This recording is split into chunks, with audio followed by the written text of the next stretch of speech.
The security guards are on their way to drag me out of the building. The new chief executive officer did not even look up from her tablet when she ruined my career with a bored yawn. She treated my entire life like an annoying clerical error that needed to be erased.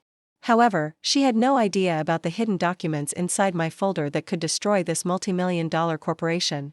My name is Vivian, and for over a decade I worked as the Senior Director of Corporate Compliance.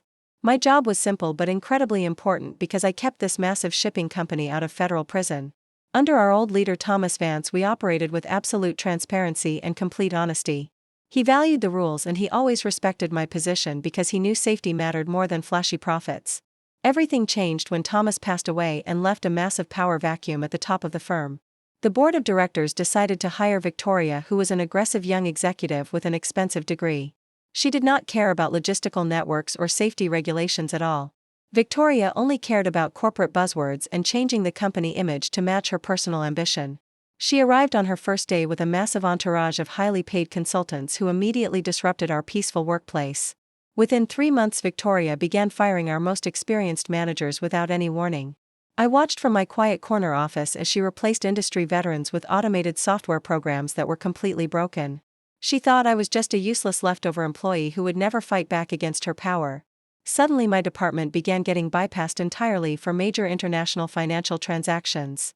I noticed huge payments going directly to strange consulting groups that were registered in offshore tax havens. When I questioned her main assistant Preston about these shady files, he merely laughed in my face. He told me to stop worrying about laws and just file the paperwork or they would find my replacement. Instead of backing down, I decided to start a secret digital journal of every single violation. I recorded every skipped safety check and every fraudulent document they forced through our system.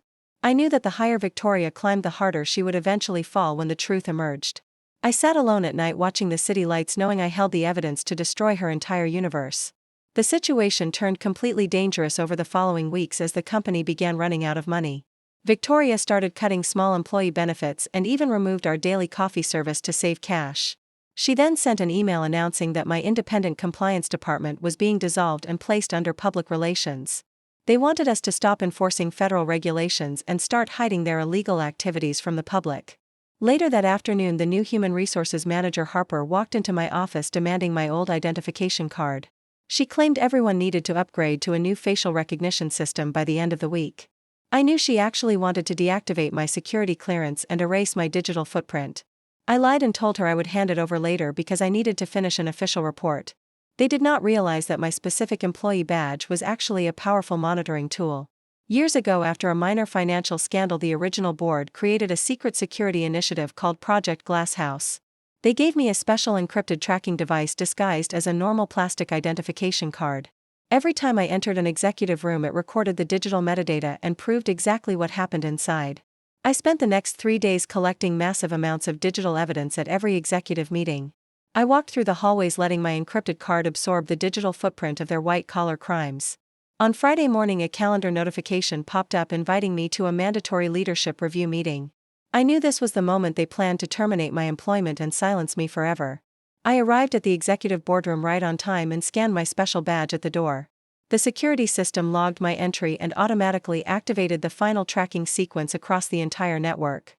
The room felt incredibly cold because Victoria liked to keep the temperature freezing during difficult meetings. Our general counsel Lawrence sat at the long table looking pale and incredibly nervous as I entered. I remained standing and quietly placed my thin manila folder onto the polished wood table. Victoria did not look at me and instead ordered Lawrence to begin reading the termination paperwork. Lawrence cleared his throat and explained that my position was being eliminated to streamline company operations. He offered me a small severance package on the condition that I sign a strict non-disclosure agreement immediately. Victoria looked up and told me that my energy did not fit the modern corporate brand. She claimed that compliance was a bottleneck and that they needed people who always said yes. She demanded that I sign the contract right now and let security escort me out of the building. I looked her directly in the eyes and refused to sign away my legal rights for their lies. When Victoria yelled for Lawrence to call the guards, I calmly unclipped my identification card. I slid the plastic badge across the table until it stopped right in front of the shaking lawyer. I told Lawrence to look closely at the red serial number printed on the back. He picked it up and his face turned the color of old ash as he recognized the code. Lawrence started trembling and told Victoria that they needed to stop the meeting and call forensic investigators. Victoria stood up in anger and demanded to know why a simple piece of plastic mattered so much. Lawrence explained that my badge held executive-level clearance and functioned as a permanent digital recorder. I smiled and confirmed that this device had been documenting every single crime since day one. The entire boardroom became completely silent as the absolute truth finally set in for them. Victoria looked at her lawyer with pure confusion and growing panic as her confidence completely vanished. The corporate empire she tried to build on lies and corruption was crashing down around her. She realized too late that the invisible employee she tried to destroy was the one who controlled her fate. I walked out of that building as a free person, leaving them to face the federal authorities. Justice takes time, but it always catches up to people who think they are above the law. Working in compliance taught me that true power does not come from a fancy title or a loud voice. True power belongs to those who stand quietly by the truth and keep the receipts.